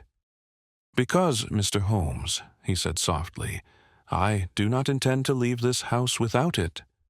Mrs. Hudson gave a muffled cry, which I hastened to stifle with a gesture. My own hand went instinctively to my revolver, but the man's weapon was already trained upon Holmes. Holmes, however, did not stir. His gaze remained fixed upon the intruder, calm and unyielding. "Watson," he said evenly, "do not be alarmed. This gentleman is bluffing. Observe the tension in his grip, the faint tremor in his hand. He has not the resolve to fire." The man's eyes blazed. "Do not test me." "On the contrary," Holmes replied, rising slowly to his feet, "I intend to test you most severely." In a flash, Holmes's hand shot forward, striking the pistol from the man's grasp. It clattered to the floor, and I sprang forward, revolver in hand. The intruder, cursing bitterly, made a desperate dash for the door.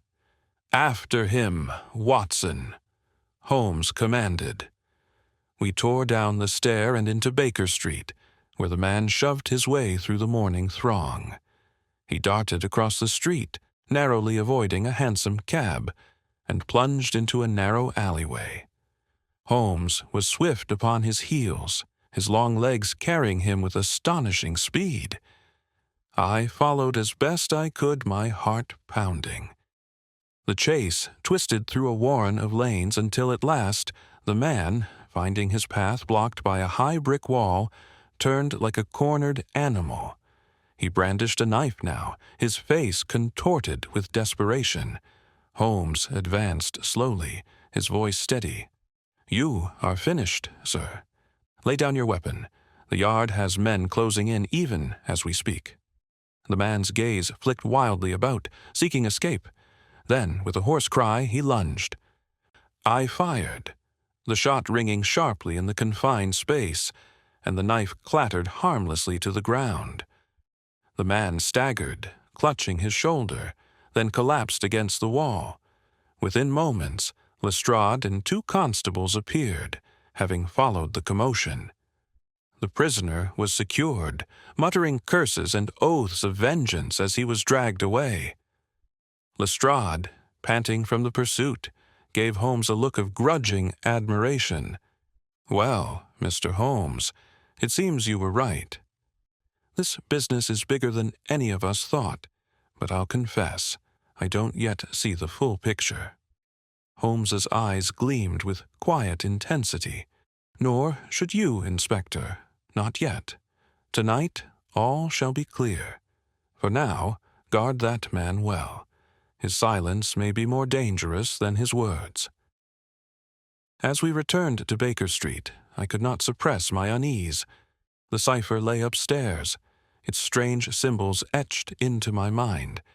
Yet Holmes, for all his composure, seemed graver than I had ever known him. At last, as we mounted the steps, he turned to me and spoke in a low voice. "Watson, tonight they will play their final card.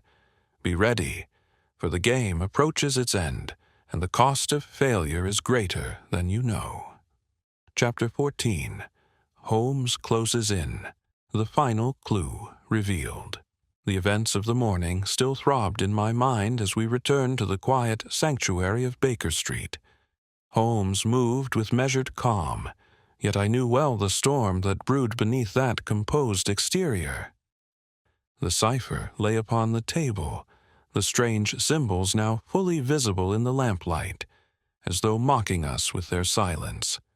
Holmes lit his pipe and paced in silence for several minutes.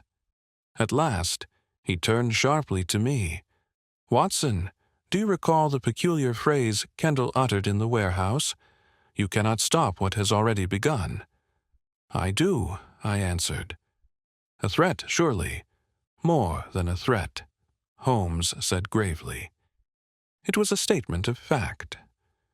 He believed the knowledge contained in this cipher was already in motion, and that his retrieval of the envelope would merely hasten what others had set in play. But my dear Watson, what is knowledge without the key to unlock it? "You mean," I began. "Precisely. Kendall's associates may have fragments of the truth, but this envelope is the key. Without it, their plans remain crippled, and with it, they are formidable indeed." Holmes bent over the cipher again, his eyes glittering as he traced the symbols with a long, slender finger. It is written in quadrants. At first glance, one believes it to be a chemical formula. But note the compass-like emblem upon the seal, a hint to its true nature. The cipher does not merely instruct the creation of a substance. It indicates where it may be created. A map disguised as mathematics, Watson. I leaned closer, astonished. "A map?" Holmes nodded. "Observe these numbers. Not random, but coordinates. Kendall and his order sought not only the knowledge but also the location of the apparatus capable of realizing it. Sir Henry Blackwell hid more than a recipe. He concealed the very existence of a laboratory designed to produce this compound. And judging by the figures, Watson, it lies within England itself. A chill ran through me. Then the danger is far nearer than we feared. Indeed, and that is why our adversaries grow desperate. They know I am close. As if summoned by his words, a sharp rap sounded upon the door. Lestrade entered, brisk and uneasy. "Holmes," he said, "we've had word from the yard. The fellow we took this morning refuses to speak, but his effects yielded a slip of paper. It bears the same strange markings as your envelope. Thought you'd best see it." Holmes took the paper and examined it swiftly. His lips curved into the faintest smile. As I suspected. A fragment of the whole, confirming the coordinates. "Thank you, Lestrade. You have rendered a service greater than you know." Lestrade looked puzzled. "Then you can make sense of it." "In part," Holmes replied. "Enough, at least, to anticipate their next move. They will attempt to reach the site tonight, believing I cannot possibly decipher the whole in time." "Then we'll post men there at once," Lestrade declared. Holmes shook his head. "No, Inspector. A show of force would only drive them underground. We must let them come, and then close the net when they believe victory is theirs." He turned to me, his eyes alight with fierce resolve. "Watson, tonight we set the final snare. But first, one more step remains. We must visit a certain place, known long ago to Sir Henry Blackwell, and long since forgotten by all but his descendants." "And where is that?" I asked. Holmes tapped the cipher. "Near the northern outskirts of London, where the old canal meets the disused mill at King's Cross.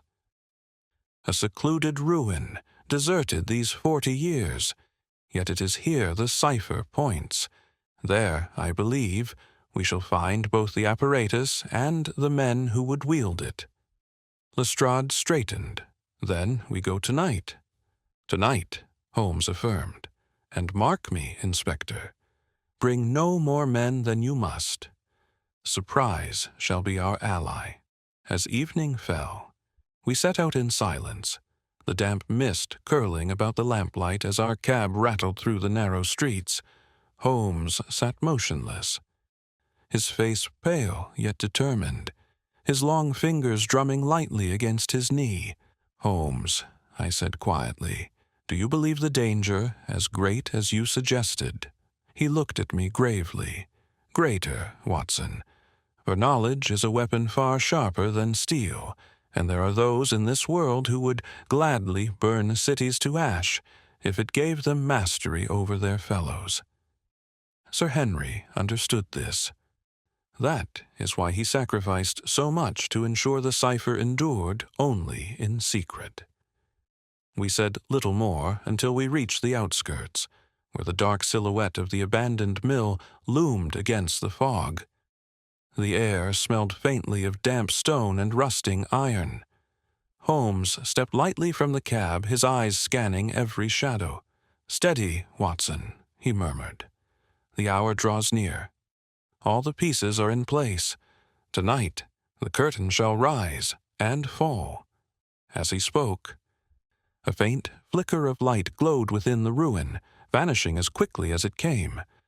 Holmes's hand closed on my arm. "They are here." And with those words, I knew the climax of the game was upon us. Chapter 15. The Final Gathering. The old mill at King's Cross rose from the mist like a haunted relic of a forgotten age. Its brick walls sagged under the weight of moss and ivy, its broken windows staring blankly over the canal. Yet within those ruins, faint lights flickered, and the low murmur of voices carried faintly through the damp air. Holmes crouched behind a crumbling wall, his keen eyes fixed upon the faint glow. Lestrade, with 2 plainclothes men, waited in tense silence beside us. I could hear the inspector's breathing quicken in the chill night air. Holmes placed a hand on my arm. "Steady, Watson. They believe themselves unobserved. That is their greatest mistake." We crept closer, our steps muffled on the damp earth, until the interior of the mill came into view. Through a shattered aperture in the wall, I beheld a grim assembly. 4 men, their faces partially concealed by scarves, stood around a rough table lit by a single lantern. Upon it lay papers, instruments, and a familiar envelope, the very one Holmes had received at Baker Street. A man I recognized at once as Kendall, pale, haggard, yet still possessed of a fierce determination, presided over the gathering. His hand rested possessively on the envelope, as though he drew strength merely from touching it. "We have no time," Kendall hissed. "Holmes grows closer by the hour. We must act tonight." One of his companions, a dark-bearded fellow with a harsh voice, growled in response. "And what if Holmes has already deciphered it? What if he is even now closing in upon us?" Kendall slammed his fist on the table. "Then we strike first. Once we reclaim the laboratory, all else becomes irrelevant. With the formula complete, no man can oppose us." Holmes leaned close to me, his lips barely moving. "Note their anxiety, Watson. Fear it is the chink in their armor." Lestrade, growing restless, shifted his weight. Holmes raised a warning finger. "Not yet, Inspector. The net must close only when the fish are deepest in the pool." Inside, the men argued heatedly. At length, Kendall raised his hand for silence. "Enough! The cipher is clear. The apparatus lies beneath us, in the sealed chamber below the mill. Sir Henry Blackwell built it to withstand the ages. Tonight we shall claim it." At his signal, 2 of the men moved aside a section of rotting floorboards, revealing a narrow stair descending into the earth. A foul draught issued upward, carrying with it the scent of long-forgotten machinery and damp stone. Holmes's eyes gleamed. "The final piece, Watson. It is as I suspected." Sir Henry concealed his work not in a distant land, but beneath the very soil of London. I could scarcely breathe as the conspirators prepared to descend. Holmes's hand shot out, restraining me as I reached for my revolver. "Patience, my dear fellow," he whispered. "To strike now would scatter them. We must wait until they commit themselves fully." We watched in tense silence as the lantern was lifted and the figures disappeared one by one down the stair, Kendall last among them. Only when the scrape of their boots had faded did Holmes rise from his crouch. "Now, Watson," he said quietly but firmly, "the moment has come. Lestrade, take your men and follow close, but make no move until I give the word. These gentlemen must not be permitted the faintest chance of escape." We entered the ruin and approached the gaping hole in the floor. Holmes stooped and examined the edges of the boards with his lantern. "Ingenious," he murmured. "The dust shows it has been opened twice in as many nights. Their first descent was to confirm its existence. Tonight, they mean to claim it." The stair was narrow and steep, cut into the stone itself. As we descended, the chill deepened, and the air grew heavy with damp. At the bottom lay a vaulted chamber, its walls lined with strange instruments, half buried in rust and dust, yet still bearing the mark of intricate workmanship. The conspirators stood clustered about a central contrivance, a massive iron frame, studded with glass retorts and copper piping. I could not pretend to understand its purpose, but the reverence with which they regarded it left me in no doubt of its importance. Holmes's voice rang suddenly through the chamber. "Gentlemen, I fear you overestimate the secrecy of your enterprise. The men spun round, astonishment and fear etched upon their faces.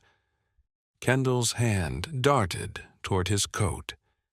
But Lestrade and his officers stepped forward, revolvers raised. "It is over," Holmes declared, his tone as sharp as steel. "Your scheme ends tonight." For a moment, silence reigned, broken only by the drip of water from the stone ceiling. Then Kendall spoke, his voice trembling with rage. "You meddle in matters beyond your comprehension, Holmes. Do you think you can halt the tide with your clever words? This knowledge is greater than you, greater than any of us." Holmes stepped closer, his gaze fixed upon him.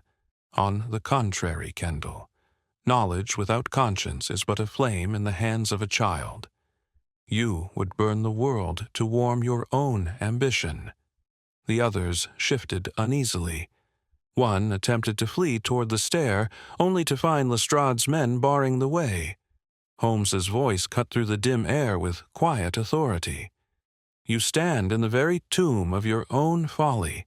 The cipher led you here, yes, but only I possess the final key to unlock its meaning.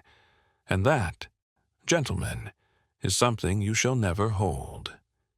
Kendall's face drained of color, his lips forming a soundless question. Holmes turned to Lestrade. "Inspector, secure these men. Tomorrow, before the light of day, all shall be explained. For now, it is enough that their claws are drawn." As the prisoners were bound and led away, I turned to Holmes in bewilderment. "But Holmes, what is the final key? How did you know this place even existed?" He gave me one of his rare, enigmatic smiles. "Patience. Watson, all in good time. Tonight we have laid our trap. Tomorrow we shall show the world the truth." And with that, he turned once more to the shadowy machinery, his keen eyes alight with thoughts he had not yet chosen to share. Chapter 16. The reveal. Holmes breaks down the crime. The morning after the apprehension at King's Cross dawned gray and heavy, as though the very sky shared the weight of the secrets that had been unearthed. Back at Baker Street, I found Holmes already at his accustomed post, the envelope and cipher spread before him, his fingers steepled, his gaze distant yet sharp. Lestrade, punctual for once, entered with a flourish, his satisfaction thinly veiled. "Well, Holmes," he began, "you've done it again. Though I'll say, the Yard deserves some credit for having men in the right place at the right time." Holmes inclined his head slightly, neither contradicting nor encouraging the claim. "Indeed, Inspector. And now, if you have no objection, I shall endeavor to illuminate the darker corners of this matter, for Watson's benefit, and perhaps your own." I leaned forward eagerly. The events of the previous night still throbbed in my mind. The cipher, the hidden chamber, the strange contrivances, and Kendall's desperate defiance. Holmes gestured toward the envelope. "We begin with the object itself, an envelope which, though it seemed ordinary, bore no trace of decay despite decades of existence. Its paper was of a peculiar make, resistant to moisture and time. This was our first sign that it came from Sir Henry Blackwell, a man whose experiments in preservation were renowned in certain scientific circles. I recalled the first time he had examined it, his fingers delicately tracing the texture. "You knew from the start?" I asked. "I suspected," Holmes corrected. "But suspicion alone is worthless. The second clue lay in the seal, a compass-like emblem, which to the casual observer suggested ornament. To one more attentive, however, it indicated orientation. The cipher within was not merely chemical formulae, but also cartographic coordinates." Lestrade frowned. "A map? But why disguise it so?" "Because, Inspector, Sir Henry feared above all else that his discovery should fall into unworthy hands. Thus, he split the knowledge into parts, chemical notation for those versed in science, and geographical direction for those versed in observation. Only a mind able to unite both could hope to succeed. Holmes rose, pacing slowly. Enter Mr. Kendall, a man of ambition, driven by the belief that Blackwell's work would grant him power over governments and men. Yet he lacked the final key, the orientation, the knowledge of where. That, gentlemen, was why he and his associates sought the envelope so desperately. With it, they could locate the laboratory concealed beneath the mill at King's Cross. I interjected. But how did you yourself discover the mill's significance? Holmes gave a faint smile. By noting what others dismissed. When Miss Blackwell mentioned her great-uncle's frequent disappearances, I inquired discreetly into the Blackwell estate. Records revealed that Sir Henry had owned several industrial properties, among them the derelict mill. Why preserve a ruin long after its usefulness had ended? Because its true value lay underground. I recalled the strange glimmer in Holmes's eyes when he had first mentioned King's Cross. So, the cipher merely confirmed what you already suspected. Precisely, Holmes replied. And note Kendall's error. He assumed the cipher alone was sufficient.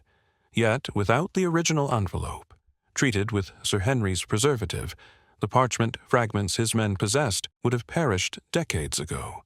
Thus, his desperation to retrieve it intact. Lestrade grunted. All very clever, Holmes. But the machinery, what in blazes was it?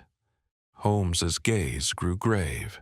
An apparatus for the distillation of a compound designed to arrest decay in organic matter. Imagine, if you will, a preservative, capable of halting corruption indefinitely. In the hands of a scientist, a blessing. In the hands of men like Kendall, an abomination. Documents found beside the contrivance indicate they hope to adapt it for far more sinister purposes. A shiver ran through me. Then the danger was greater than we imagined. Indeed, Holmes said softly. It is well the apparatus lies now under secure guard. Kendall and his fellows shall trouble no more. Lestrade looked doubtful. Still, I don't quite see how you knew they would make their move last night. Holmes's eyes glittered. Because, Inspector, desperation leaves its mark as surely as rain on the pavement. Kendall's outburst in the warehouse revealed his urgency. Their window of opportunity was closing, and men in such straits rarely wait. He sank once more into his chair, his tone growing reflective. Thus, every piece fell into place. The envelope that never aged, the cipher of coordinates and formulae, the abandoned mill, Kendall's fevered resolve. The pattern was inevitable to any who cared to look. For a moment, silence fell, broken only by the crackle of the fire. I studied Holmes, struck once again by the strange mixture of brilliance and detachment that defined him. Holmes, I said at length, do you never tire of it? The chase, the peril, the endless battle against minds twisted toward darker ends. He regarded me with that faint, enigmatic smile of his. My dear Watson, a man must exercise the faculties given him, or they wither. To one man, the violin; to another, the canvas; to me, the detection of truth amidst deception. It is no more than an application of logic. Lestrade, with a huff, stood. Well, I suppose the Yard will see this business tied up. Kendall and his lot won't see daylight for many a year. But Holmes, he hesitated. I'll admit, we'd never have got this far without you. Holmes inclined his head with the faintest trace of amusement. Elementary, Inspector. As the door closed behind Lestrade, I remained seated, my pen already itching to record the case in full. Holmes leaned back, his eyes half closed, as though the matter already belonged to the past. And yet I knew the echo of those underground chambers, and the strange envelope that had defied time itself would linger in my mind for many nights to come. Chapter 17. Outcome and Justice. The trial of Mr. Jonathan Kendall and his 3 confederates was the talk of London for weeks. Newspapers printed half-truths and speculations, while the Yard, in its usual fashion, claimed the lion's share of the credit. Inspector Lestrade, though fair enough to nod in Holmes's direction, allowed the press to present the case as though it had been the inevitable consequence of Scotland Yard's vigilance. Holmes, for his part, seemed entirely indifferent to the matter.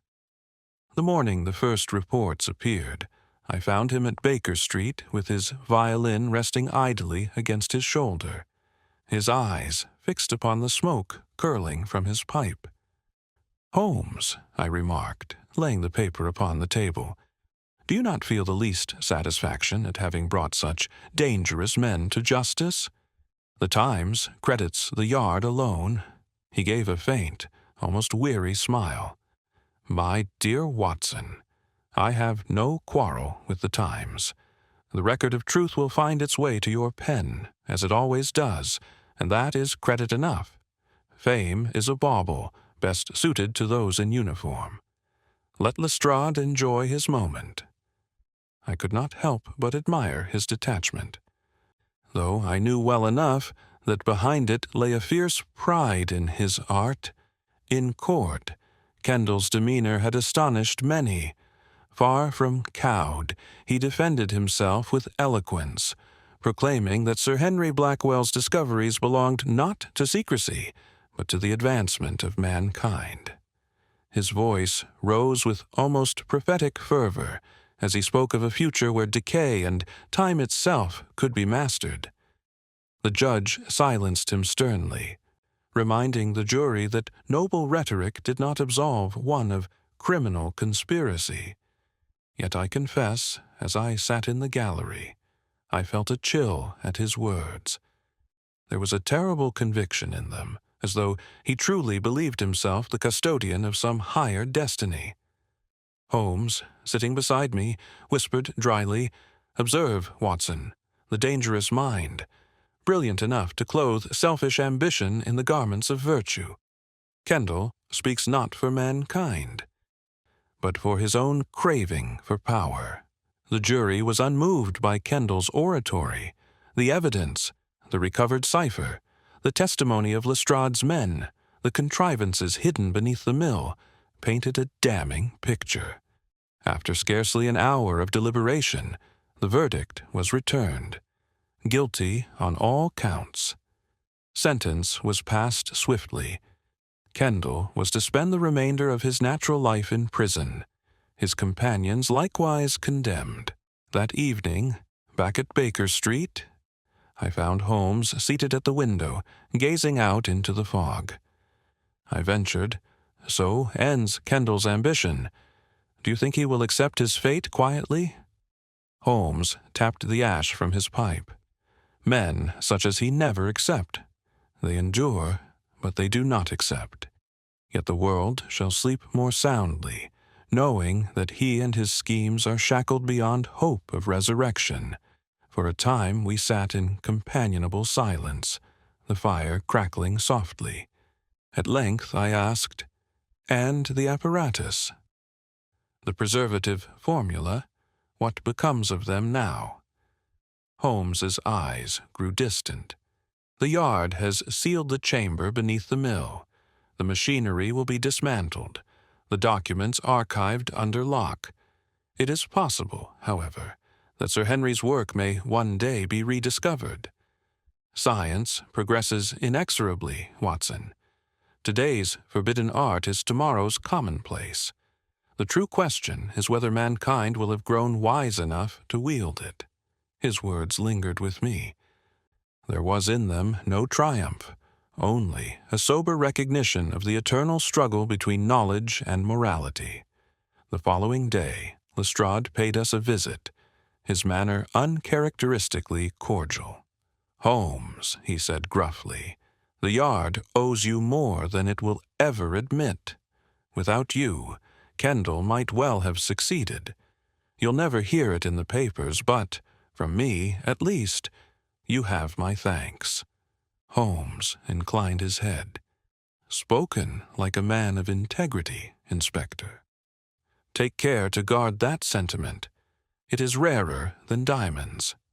Lestrade flushed slightly, muttered something about duty, and took his leave. When the door had closed, Holmes turned to me with a faint gleam of amusement. "There, Watson. Even Lestrade may yet surprise us." I could not help but smile. "And yet, Holmes, I suspect you will never allow yourself the simple enjoyment of a victory." He gave that characteristic shrug, half dismissive, half humorous. "Victory, my dear Watson, is but a fleeting condition. The true reward lies in the exercise of the faculties, the pursuit of truth for its own sake. Were it otherwise, I should have wearied of the chase long ago." I made a note of his words, knowing I would preserve them faithfully. For though the Yard might claim the headlines, it was Holmes's genius that had preserved not merely the law, but perhaps the balance of knowledge and danger itself. And so the case of the envelope that never aged came to its close. With Kendall condemned, his ambition shattered, and Holmes once again quietly turning from triumph to solitude. Chapter 18. Holmes' final reflection. Several weeks had passed since the conclusion of Kendall's trial. The streets of London, ever restless, had moved on to new scandals, new debates in Parliament, and new front-page disasters. Yet, in the quiet of Baker Street, the echoes of the case still lingered. I had spent the morning in my consulting room attending to patients whose ailments, though real enough, seemed trivial in the shadow of recent events. Returning to Baker Street, I found Holmes ensconced in his armchair, a thin wisp of smoke curling above his head, the violin resting idle at his side. The fire cast a warm glow across his austere profile, though his eyes were as sharp and restless as ever. "Holmes," I said as I took my usual seat, "I have been drafting my notes on the case of the envelope. Even now I find it difficult to convey its peculiar gravity. I cannot help but feel we brushed very near to some precipice which, had we stumbled, might have altered the world itself." Holmes regarded me with a faint smile. "An apt observation, Watson. The envelope and its contents were never about one man's ambition, but about the eternal conflict between discovery and restraint. Sir Henry Blackwell, for all his brilliance, understood that some knowledge must be guarded until mankind is prepared to bear it. Kendall lacked such scruples. To him, the end justified the means." I nodded gravely.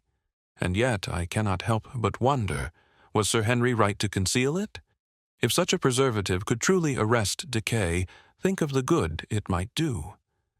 Holmes leaned forward, the firelight catching the keen angles of his face. "My dear Watson, good and evil are seldom intrinsic to a discovery. They lie in the hand that wields it. A scalpel may save a life or end one. A chemical may preserve food or poison an enemy. The question, then, is not whether the knowledge is valuable, but whether the world is fit to wield it wisely. Judging by Kendall and his companions, I would say the world is not." His tone carried no bitterness, only a deep and measured certainty. For a moment, neither of us spoke. Outside, a hansom cab rattled along Baker Street, its wheels echoing faintly through the fog. At length I asked, And what of Kendall himself? Do you believe he will linger long in prison with such a mind, unquiet and unsatisfied? Holmes exhaled a thin stream of smoke. Men of Kendall's temperament often waste away when deprived of a cause. His prison cell will become a crucible in which his restless ambition slowly consumes itself. Whether he emerges repentant or broken is no matter of ours. I considered his words, then asked the question that had lingered since the first day the case began. Holmes, what first led you to suspect that the envelope was more than a curiosity?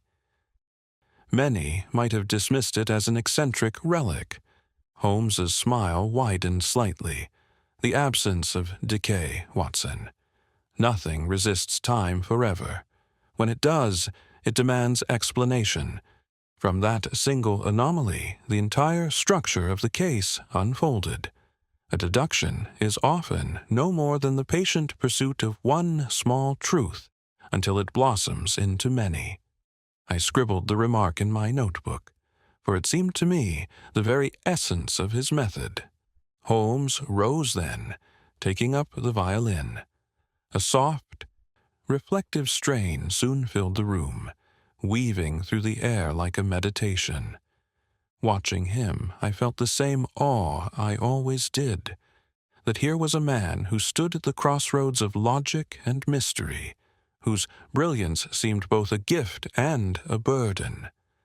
As the final note lingered, he lowered the bow and turned toward me. You see, Watson, the world will forget this affair soon enough. The papers will pass on, Lestrade will find new cases, and the envelope will be locked away.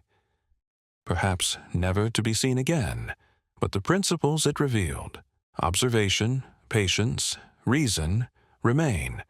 To the detective, as to the physician, those principles are everything. I could not help but smile. And yet you call it all elementary. He gave a short, amused laugh. Elementary, my dear Watson, and yet, as you never tire of reminding me, the simplest truths are often the hardest to see. With that, he turned back to his violin, and the case of the envelope that never aged passed. Like so many before it, into the quiet annals of Baker Street, a memory, a lesson, and a testament to the singular genius of Sherlock Holmes.